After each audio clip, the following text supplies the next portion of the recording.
2020, bringing a biblical perspective on life, culture and current events. Weekdays on UCB's Vision Radio Network. Find out more at vision.org.au. It's great to have you along with us here on 2020. It's Neil Johnson with you, and we are talking marriage through the rest of this hour.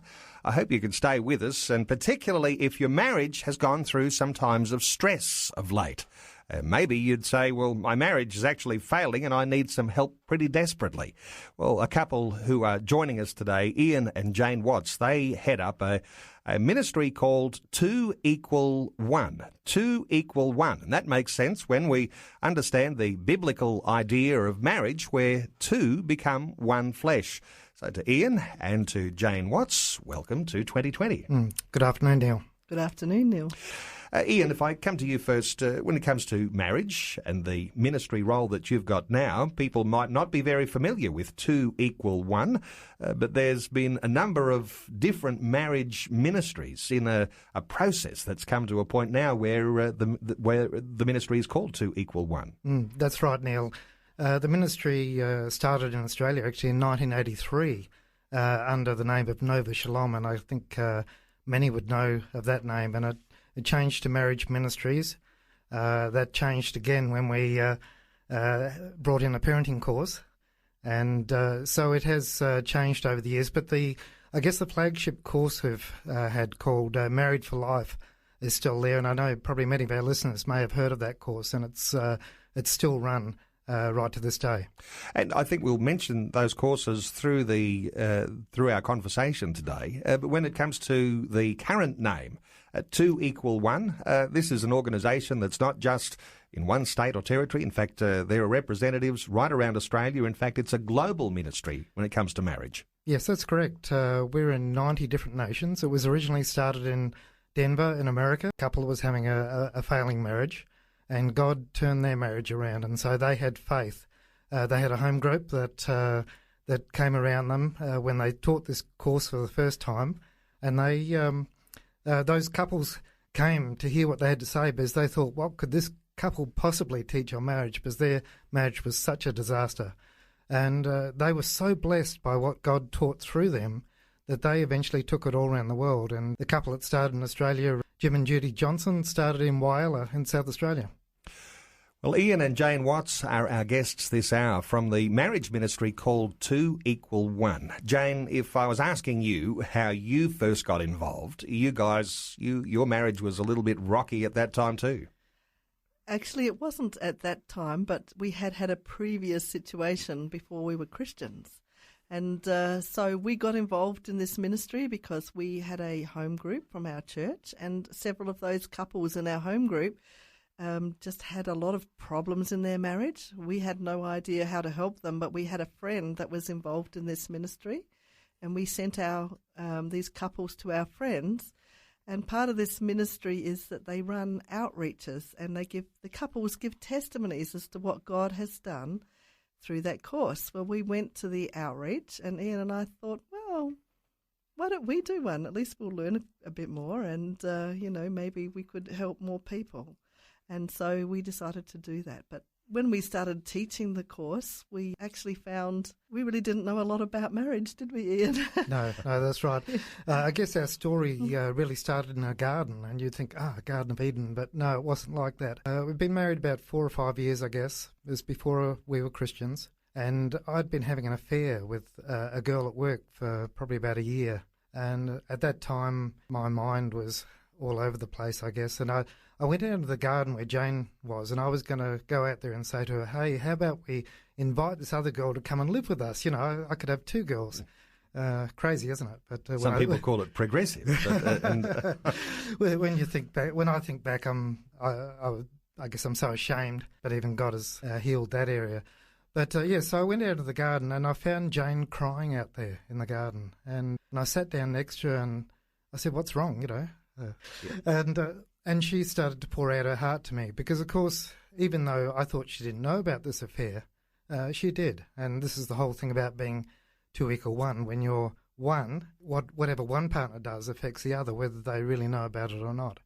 That could work against you as well as for you. So I started to see how much I'd hurt her. It was like, when Paul was in Damascus and the scales fell off his eyes. It was like that. I could suddenly see how much I'd hurt her. And so I broke off that other relationship, and it was the beginning of healing. And Jane, she forgave me. Forgiveness is the key to every marriage relationship. And even though we weren't Christians at the time, Ian and I had both been raised in the church, and so we did have some biblical principles in there, and I didn't really understand how to forgive, but I knew I had to forgive if I wanted my relationship to go on.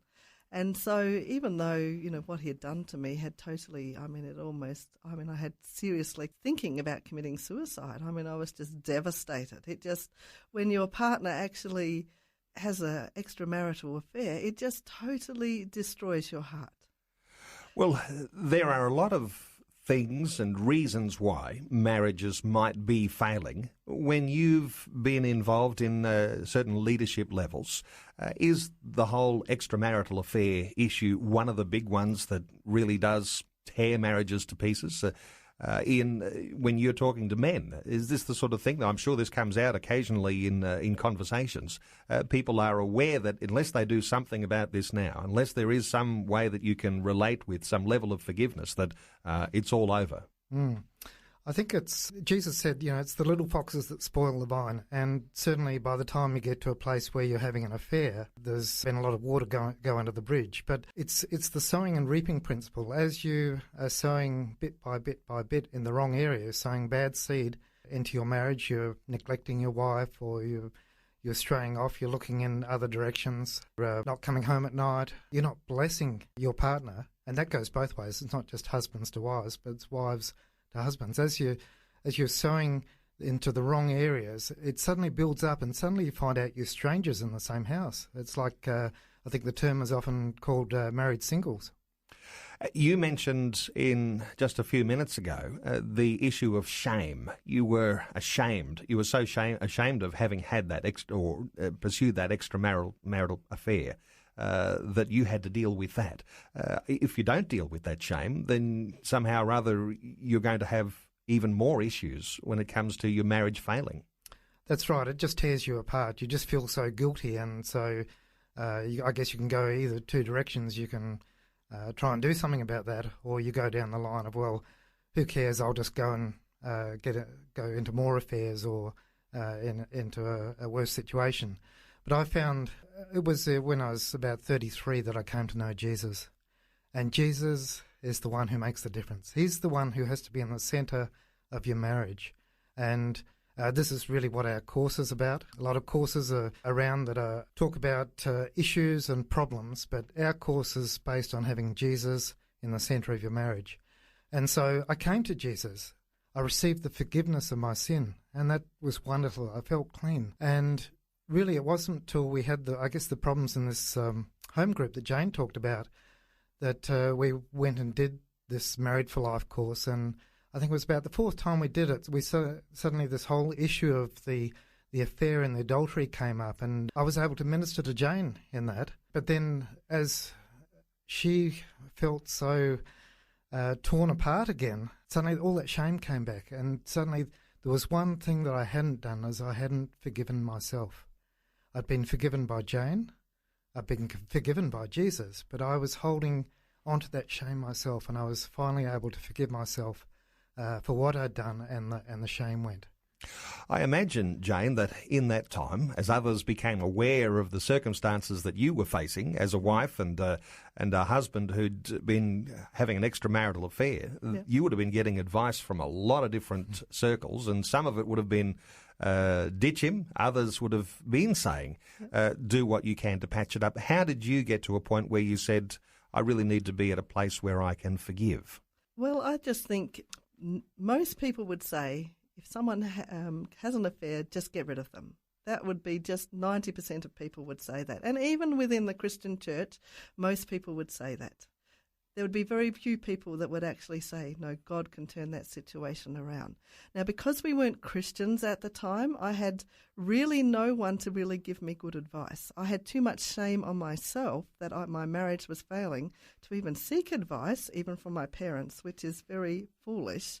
But because I had unresolved issues in my own heart, and I carried a lot of shame. I just went inside myself, which is not a good place to go.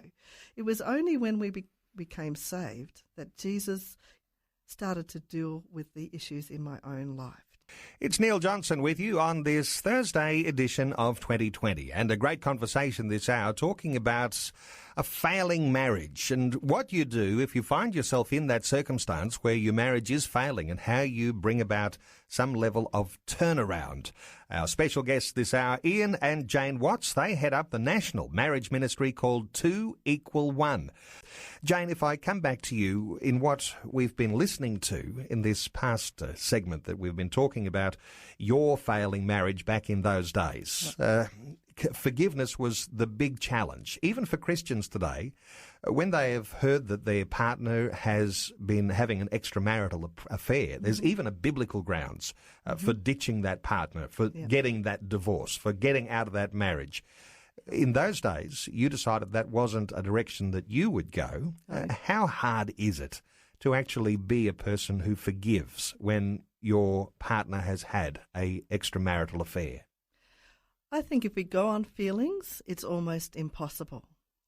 But God has certain principles that he has set the whole of the universe up on. And one is that if you can't forgive, you can't get healed. I really believe that. And also if you can't forgive, you can't actually be forgiven. And so as a non-Christian, when I forgave my husband, I didn't have Jesus in the middle of that, but his principles work for everyone. And the only way that we can actually get healed in our heart is to forgive. So I did forgive, and the amazing thing is that once we'd become Christians and we'd started teaching this course, I had completely forgotten about the entire situation. I couldn't remember the girl's name, and I think that is a miracle of God that he gave me because of forgiveness. Because you'd have to say most women would not forget that other woman's name. I think without forgiveness it's impossible, right? So I just believe that supernaturally God gave me that power even when I didn't know him. Now, when we came to do this course and we were teaching it, and we teach the different lessons, and there is a lesson on forgiveness. About the third time we taught this course, suddenly the whole issue came back up. And the mercy of God is that he brought that issue back up to me because he knew we were in a state where our relationship was so strong because of the principles we'd put into our life from doing this course that I was able to do with every little aspect of that whole affair. And so suddenly this whole thing came back to me. I remembered every little incident in it after not remembering for over 5 years, maybe longer. And as those incidences came up, I had all the tools that the course had taught me on what to do. And I had a husband who knew how to minister to me. That is an awesome place to be. So as the things came up, and I mean, all the pain came back to the point where my face went numb because of the incredible, intense pain that I was starting to re-feel. Because even though God had put like a seal on my memories, the memory line was still there, if you understand what I'm saying. And so he brought up each issue. I forgave each one. And what I'd learned from doing this course is how to forgive. Now, that is a very important part of what I would like to talk about now. Now, to forgive is not enough to just say, I forgive you, Ian, for doing that, right? Because that doesn't deal with our emotions. You need to say, I forgive Ian for doing this with that girl and for making me feel. Now, when you actually speak out how it feels, it breaks a neural connection in your brain, right? And it actually allows you to start thinking a new thought. That's what I started to do. That's what I'd learned to do. Now, the other thing that we'd learned to do was to renounce the judgments I'd made over him. Now, when someone hurts us deeply, we always come up with something about them. We say they're an unfaithful, or whatever. We have something we're going to say about them, right? I think we can all put the word in there that we might be thinking of. And so you need to actually renounce that judgment you've made against them, because it's the Word of God says, as you judge, you will be judged. if you call your husband an adulterer, you are going to have that judgment come back on you. Now, who of us keeps absolutely pure all the time? We can just take a second look at someone. We can just start thinking thoughts about someone. Women don't always look at other men, but sometimes they fantasize about. Yep. So none of us is actually free from absolutely everything. And we do need the forgiveness of Jesus. And so once I did it that way, and Ian started to pray for me as well and started to bless me, and just it totally transformed my heart. And, now I can talk about this situation. And not only that, it doesn't feel like me. It feels like someone else. And if I hadn't forgiven him, we would now not have two precious children, a happy family, and just be so much in God's blessings. I would have missed out on everything that he had in my destiny. You're talking about, when I think of an analogy, the old open wound versus the scar. There's always going to be a memory there, but that memory isn't going to hold the same open wound feel. And to talk about that forgiveness, Ian, if I come back to you, when you hear these words coming from the heart of your own wife about the way that she's experienced a forgiveness from God and that she's able to then pass on forgiveness to you, that is something that is empowering for a man who admits his mistake. Yeah, it's precious, and it gives great confidence to me as a husband that my wife respects me and loves me. And in Revelation it talks about overcoming by the blood of the Lamb and the word of our testimony. And as we're willing to share what God has done for us, it's no longer an open wound. It's like he covers it with his gold, and it's still there, but it shines his light and his glory for what he's able to do in turning around something that seems impossible to something that brings him glory and light. And I think we can hear a confirmation of what happens when this experience of forgiveness really brings true healing, the way we talk about in a biblical sense of God healing us. And that comes out in your just wonderful way of being so transparent. And because you know that your healing has been complete.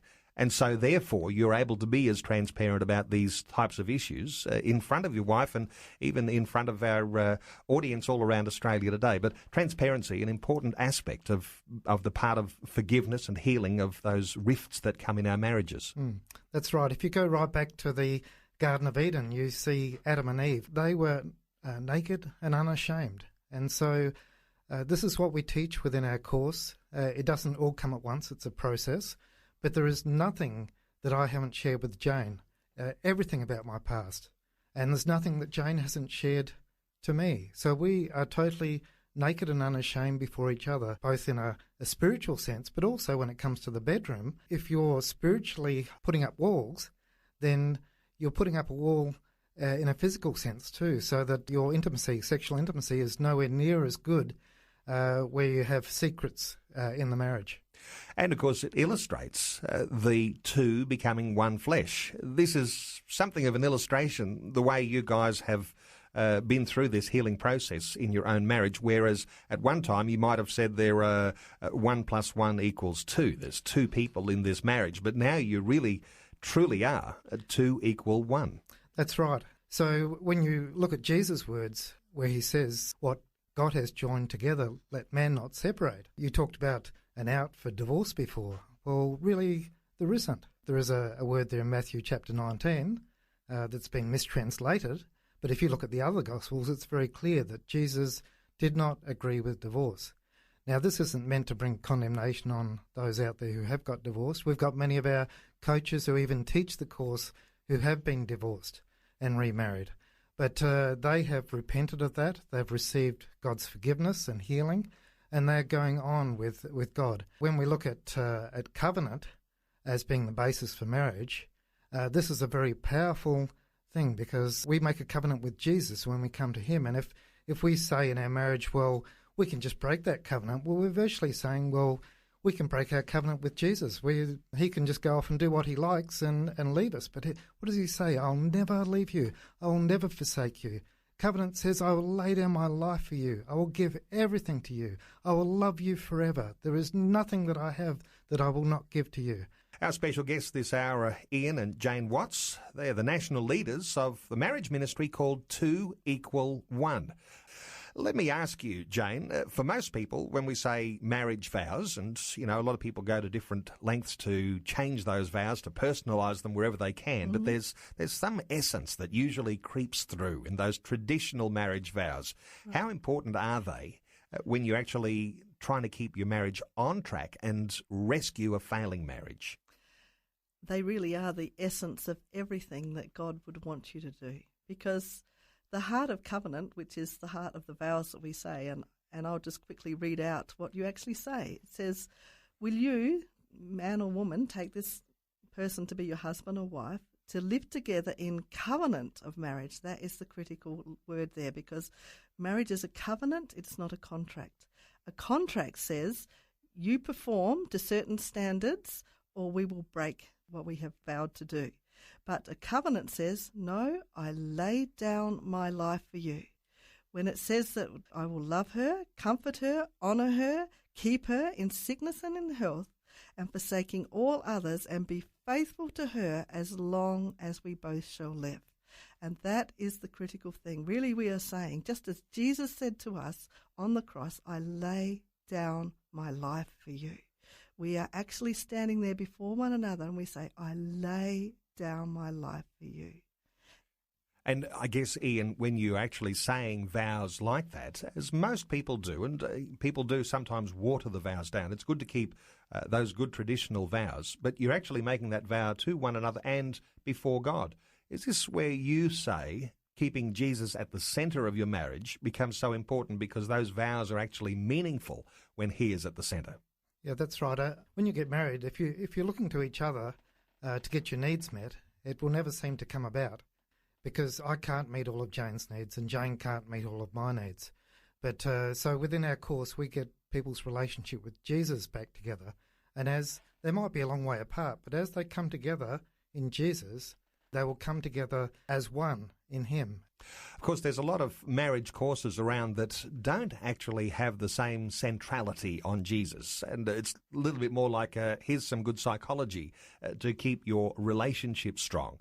But when you talk about Jesus at the centre, a lot of those good psychology thoughts are actually all embodied in the relationship that people share with him.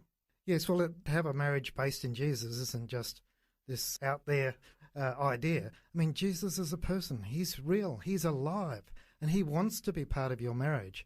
And so as you're relating to him and your wife or husband is relating to him, then he will bring things about so that marriage will come together. If you're willing to pray to him, praying is vital to a healthy marriage, particularly praying together.